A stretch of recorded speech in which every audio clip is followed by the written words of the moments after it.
ഗോവിന്ദചാമി പിടിയിൽ എന്ന് പറഞ്ഞിട്ട് ഒരു വാർത്ത വരുന്നുണ്ട്, മാധ്യമങ്ങളിലെല്ലാം വാർത്ത കാണിക്കുന്നുണ്ട്. പക്ഷേ പോലീസ് ഔദ്യോഗികമായിട്ട് അത് സ്ഥിരീകരിക്കുകയും ചെയ്തിട്ടില്ല. എന്താണ് ബിൻചേട്ടാ അതിന്റെ വിശദാംശങ്ങൾ? തീർച്ചയായിട്ടും ഗോവിന്ദചാമി പിടിയിൽ എന്ന് പറഞ്ഞാണ് സ്വകാര്യ ചാനലുകളിലെ മത്സരം നടത്തുന്നത്. ഗോവിന്ദചാമിയെ കണ്ടു, ഒരു ഓട്ടോ ഡ്രൈവറാണ് കണ്ടത്, തളാപ്പിൽ നിന്നാണ് പിടിയിലായത് എന്നൊക്കെ പറഞ്ഞ് വാർത്തകൾ വരുന്നുണ്ട്. പക്ഷേ ഗോവിന്ദചാമി ഇവിടെ കേരളം വിട്ടതായിട്ടാണ് ലഭിക്കുന്ന സൂചനകൾ. പോലീസ് ഇപ്പോൾ SP-യുടെ പ്രതികരണം വന്നതിൽ നിന്ന് അങ്ങനെ ഒരു സംഭവം ഉണ്ടായിട്ടില്ല എന്നൊക്കെ പറയുന്നുണ്ട്. ഏതായാലും ഇപ്പോൾ ആരൊക്കെയോ കണ്ടു എന്നൊക്കെ പറഞ്ഞിട്ട് ദൃക്സാക്ഷികളുടെ വിവരണവും മറ്റുമൊക്കെ ബൈറ്റുകളും ഒക്കെ സ്വകാര്യ ചാനലുകളിലൊക്കെ പോകുന്നുണ്ട്. ആദ്യം 24 ആണ് ഇത് അടിച്ചത്, അതിനുശേഷം മറ്റ് ചാനലുകൾ ഇത് ഫോളോ ചെയ്യുമായിരുന്നു. പക്ഷേ ഇപ്പോൾ എല്ലാവരും അത് തിരിച്ച് അത് ചില SP-യുടെ ഔദ്യോഗിക പ്രതികരണം വന്നു, അതായത് ഗോവിന്ദചാമി പിടിച്ചു എന്നുള്ള വാർത്ത തെറ്റാണെന്നും ഉള്ള ഒരു ഔദ്യോഗിക പ്രതികരണം വന്നിട്ടുണ്ട്. ഇപ്പോൾ ഡോഗ് സ്ക്വാഡ് ഉൾപ്പെടെ പരിശോധന നടത്തിക്കൊണ്ടിരിക്കുകയാണ്. കണ്ണൂർ ജയിലിൽ നിന്ന് ഏകദേശം ഒരു 4 കിലോമീറ്റർ ചുറ്റളവിലാണ് ഈ തളാപ്പ് എന്ന് പറഞ്ഞ സ്ഥലം. തളാപ്പ് ഒരു വീട്ടിൽ നിന്ന് പിടിച്ചു എന്ന് പറഞ്ഞിട്ടാണ് മാധ്യമങ്ങൾ ആദ്യം ബ്രേക്ക് ചെയ്തത് ഈ വാർത്ത. പക്ഷേ പിന്നീട് അത് പിടിച്ചിട്ടില്ല എന്ന രീതിയിലാണ്. കാരണം പോലീസ് പിടിച്ചു കൊണ്ടുപോകുന്നതോ അങ്ങനെയുള്ള ദൃശ്യങ്ങളൊന്നും ആർക്കും കിട്ടിയില്ല. ആ കിട്ടിയത് CCTV ഒരു ദൃശ്യമാണ്. അതായത് നടന്നു പോകുന്നത്, കറുത്ത ഷർട്ടും കറുത്ത പാൻറ്റും ധരിച്ചിട്ട് ഗോവിന്ദചാമി നടന്നു പോകുന്നു, ഇടത് കൈയില്ല, ഗോവിന്ദചാമി നടന്നു പോകുന്ന ഒരു ദൃശ്യം മാത്രമാണ് പുറത്തു വന്നിട്ടുള്ളത്. പിന്നീട് ഈ ചില ഓട്ടോ ഡ്രൈവർമാർ കണ്ടു, അതായത് ഗോവിന്ദചാമിയെ കണ്ടു, സംശയം തോന്നിയിട്ട് ഇവർ വിളിച്ചപ്പോൾ അവൻ ഓടിയിട്ടൊരു മതിൽ ചാടി വീണ്ടും ഓടി, അവൻ്റെ ഇവർക്ക് പിടിക്കാൻ പറ്റില്ല എന്നൊക്കെയാണ് വാർത്ത. തീർച്ചയായിട്ടും. അപ്പോൾ ഈ പറഞ്ഞതുപോലെ ഈ ചാനലുകളുടെ ഈ മത്സരങ്ങൾക്കിടയിലാണ് ഇത്തരത്തിലുള്ള സംഭവങ്ങൾ ഉണ്ടാകുന്നത്. കാരണം ഏറ്റവും ആദ്യം കൊടുക്കുക എന്നുള്ളതാകുമ്പോൾ വിശ്വാസ്യത നോക്കില്ല, പെട്ടെന്ന് ചാടിക്കയറി കൊടുക്കും, പിന്നീട് അത് അബദ്ധത്തിൽ പെടുകയും ചെയ്യുന്നത് പതിവാണ്. ഈ അർജുൻ്റെ മൃതദേഹം കിട്ടിയെന്ന് പറഞ്ഞ് അന്ന് ന്യൂസ് 18 ഇത്തരത്തിലൊരു വാർത്ത അടിച്ച സമയത്ത് ശരിക്കും അന്ന് കിട്ടിയില്ലായിരുന്നു. അപ്പോൾ ഈ പറഞ്ഞതുപോലെ എല്ലാവരും ഇതിന് പിന്നാലെ പോകും. ഈ ചാനൽ ഒരു വാർത്ത വരുമ്പോഴത്തേക്ക് ഇപ്പോൾ എല്ലാവരുടെയും മനസ്സിലെന്ത് ഗോവിന്ദചാമിയെ പിടികൂടണമെന്നാണ് കേരളീയ പൊതുസമൂഹം മുഴുവൻ ആഗ്രഹിക്കുന്നത്. ആഭ്യന്തര വകുപ്പും വളരെയധികം പേടിച്ചിരിക്കുകയാണ്. അപ്പോൾ പെട്ടെന്ന് ഈ ഗോവിന്ദചാമിയെ കിട്ടി അല്ലെങ്കിൽ ഗോവിന്ദചാമി പിടിയിൽ എന്ന് പറയുമ്പോൾ എല്ലാവരും അതിലേക്ക് പോകും. അപ്പോൾ ആ വാർത്തയെ റേറ്റിങ്ങിൻ്റെ അടിസ്ഥാനത്തിൽ കൊണ്ടുവരുന്നതിന് വേണ്ടിയിട്ടാണ് ഇത്തരം ഗിമിക്കുകൾ ചെയ്യുന്നത്. പക്ഷേ അതിനകത്ത് പലപ്പോഴും അബദ്ധം പറ്റും. അത് വെച്ചാണ് ദിനപത്രങ്ങൾ എപ്പോഴും വളരെ കൃത്യത പാലിക്കുന്നത്. അതുകൊണ്ട് തന്നെയാണ് ഒരുപാട് സമയം അവർക്ക് ക്രോസ് ചെക്ക് ചെയ്യാൻ കിട്ടുന്നു, അതിനുശേഷം വാർത്ത കൊടുക്കാൻ കഴിയും. പക്ഷേ ദൃശ്യമാധ്യമങ്ങൾ അങ്ങനെയല്ല, ഇപ്പോൾ എപ്പോഴും ലൈവാണ്, ന്യൂസ് ചാനലുകളാണ് എല്ലാം. അപ്പോൾ അതിന് ഏറ്റവും ആദ്യം ആരാണോ വാർത്ത കൊടുക്കുന്നത് അവർക്കായിരിക്കും ഏറ്റവും കൂടുതൽ റേറ്റിംഗ് കിട്ടുക. അപ്പോൾ അതിൻ്റെ അടിസ്ഥാനത്തിലാണ് ഗോവിന്ദചാമി പിടിയിൽ എന്ന രീതിയിൽ വാർത്ത വന്നത്. പക്ഷേ അത് സ്ഥിരീകരണം ലഭിച്ചിട്ടില്ല. SP അത് നിഷേധിക്കുകയും ചെയ്യുന്നുണ്ട്. ഗോവിന്ദചാമിയെ സംബന്ധിച്ചിടത്തോളം ഗോവിന്ദചാമി ഒരു ലൈംഗിക വൈകൃതമുള്ള ഒരാളായിരുന്നു. അവന് എപ്പോഴും ഇത്തരത്തിൽ സ്ത്രീകളെ വേണം എന്നുള്ളൊരു ചിന്താഗതിക്കാരനായിരുന്നു എന്ന് അറസ്റ്റ് ചെയ്ത പോലീസ് ഉദ്യോഗസ്ഥൻ തന്നെ പറയുന്നു. അപ്പോൾ ജയിലിലും ഇത്തരത്തിൽ നല്ല ഭക്ഷണമൊക്കെ കഴിച്ച് ഇങ്ങനെ ഇരിക്കുകയാണ്. അപ്പോൾ ലൈംഗിക സംതൃപ്തി കിട്ടുന്നില്ല. അപ്പോൾ സ്വാഭാവികമായിട്ട് അവൻ എങ്ങനെയെങ്കിലും പുറത്തിറങ്ങിയേ പറ്റും. അതുകൊണ്ട് ഈ പുറത്തിറങ്ങിയ ഗോവിന്ദചാമി ഏറെ അപകടകാരിയായിരിക്കും. കാരണം അന്നത്തെ പോലെയും അല്ല, ഇപ്പോൾ നല്ല ആരോഗ്യത്തോടു കൂടി നല്ല ജയിലിലെ നല്ല മട്ടനും ചിക്കനും ഒക്കെ കഴിച്ച് നല്ല ആരോഗ്യവും നല്ല സൗന്ദര്യത്തോടും കൂടി ഇറങ്ങിയിരിക്കുകയാണ്. അപ്പോൾ അതുകൊണ്ട് തന്നെ ഇനി ഇറങ്ങിയവൻ എവിടെയാണ് ചെല്ലുന്നത് അല്ലെങ്കിൽ ഏത് പെൺകുട്ടികളെയാണ് ആക്രമിക്കുക എന്ന് പറയാൻ കഴിയില്ല. അതുകൊണ്ട് വളരെ ജാഗരൂകരായി തന്നെ പോലീസ് ഇരിക്കേണ്ടി വരും. കാരണം ഇനിയൊരു കേസ് കൂടി വന്നാൽ അത് കേരളം താങ്ങില്ല. പ്രതിപക്ഷവും BJP ഒക്കെ അത് വലിയ ആയുധമാക്കി മാറ്റും, അല്ലേ? ഇതിൽ വേറൊരു കാര്യം എന്ന് വെച്ച് കഴിഞ്ഞാൽ, ഇപ്പോൾ ഇവർ ഈ പറയുന്ന രീതിക്കാണെങ്കിൽ തളാപ്പിൽ വെച്ച് കണ്ടു എന്ന് പറഞ്ഞു കഴിഞ്ഞാൽ 4 കിലോമീറ്റർ ചുറ്റളവേ ഉള്ളൂ. ഈ 4 കിലോമീറ്റർ ചുറ്റളവിൽ ഇയാൾക്ക് പുറത്തുനിന്ന് ആരും രക്ഷപ്പെടാനുള്ള സൗകര്യം കൊടുത്തിട്ടില്ല എന്നുള്ളതാണ് നമ്മൾ മനസ്സിലാക്കേണ്ട ഒരു കാര്യം. കാരണം പുറത്തിറങ്ങിയ ഒരാൾക്ക് രക്ഷപ്പെടാൻ, പുറത്തുനിന്നുള്ള ഒരാളുടെ സഹായം ലഭിച്ചിട്ടുണ്ടാകാം രക്ഷപ്പെടാൻ എന്നാണല്ലോ പോലീസ് ഇത്രയും നേരം പറഞ്ഞുകൊണ്ടിരുന്നത്. അങ്ങനെ പുറത്തുനിന്ന് ഒരാളുടെ സഹായം ലഭിച്ചിരുന്നുവെങ്കിൽ ഗോവിന്ദചാമി എങ്ങനെയാണ് 4 കിലോമീറ്റർ ചുറ്റളവിനുള്ളിൽ നിൽക്കുന്നത്?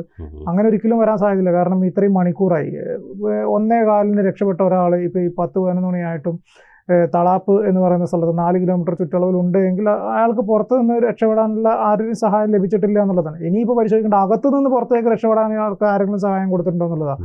കാരണം ഇത്രയും ഉയരമുള്ള ഒരു മതിൽ ചാടി കിടക്കാൻ ഇയാൾക്ക് മറ്റേ പുതപ്പ് കെട്ടി വടം പോലെ ആക്കിയിട്ട് വലിഞ്ഞു കയറി പോകാൻ വേണ്ടിയിട്ട് എന്തെങ്കിലും സൗകര്യം ആരെങ്കിലും ചെയ്തിട്ടുണ്ട്. മറ്റൊരു പ്രധാനപ്പെട്ട ഒരു കാര്യം, ഈ പറഞ്ഞ ജയിലഴിയുടെ കമ്പി അയാൾ വളച്ചു അല്ലെങ്കിൽ അത് മുറിച്ചു മാറ്റിയെങ്കിൽ ഇയാൾക്ക് അതിനുള്ള ആയുധം ഇവിടെ നിന്ന് കിട്ടി?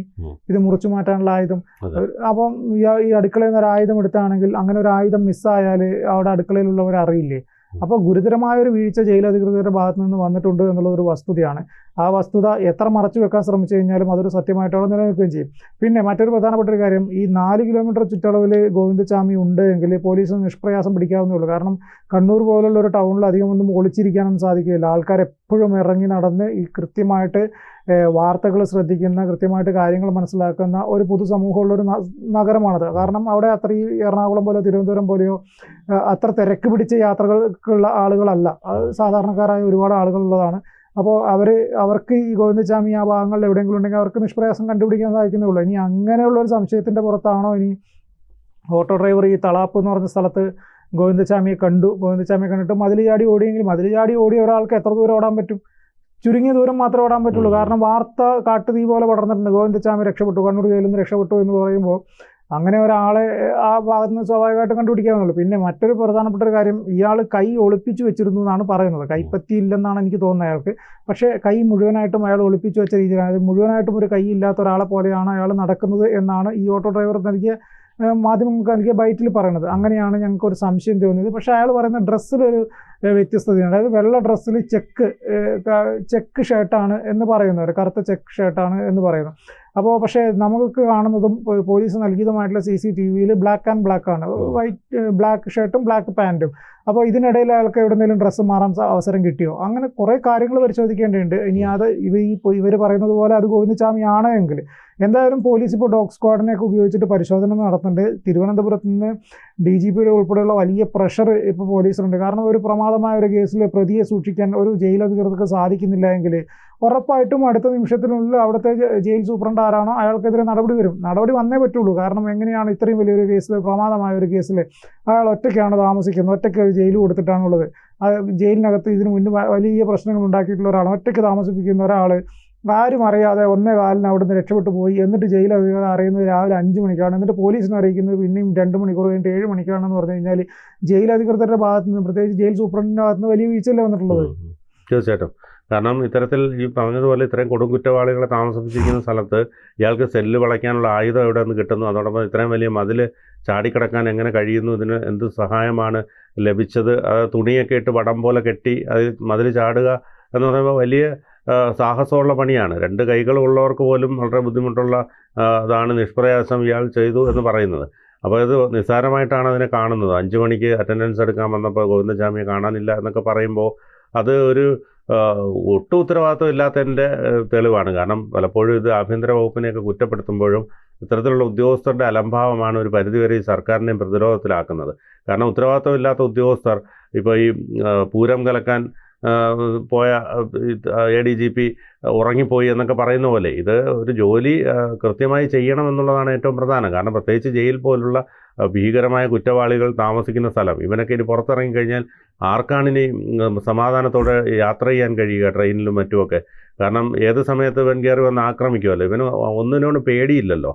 അതുകൊണ്ട് തന്നെ സ്ത്രീകളൊക്കെ വളരെ ഇനി പേടിക്കേണ്ടതുണ്ട്. കാരണം ഏത് തരത്തിലായിരിക്കും ഇവൻ വന്നു വരിക എന്നറിയാം. അതുകൊണ്ട് എത്രയും പെട്ടെന്ന് പിടികൂടുക എന്നുള്ളതാണ് സർക്കാർ ചെയ്യേണ്ടത്. അത് അക്കാര്യത്തിൽ അത് മാത്രമല്ല, അലംഭാവം കാട്ടിയ ഉദ്യോഗസ്ഥർക്കെതിരെ ശക്തമായ നടപടിയെടുക്കുകയും വേണം.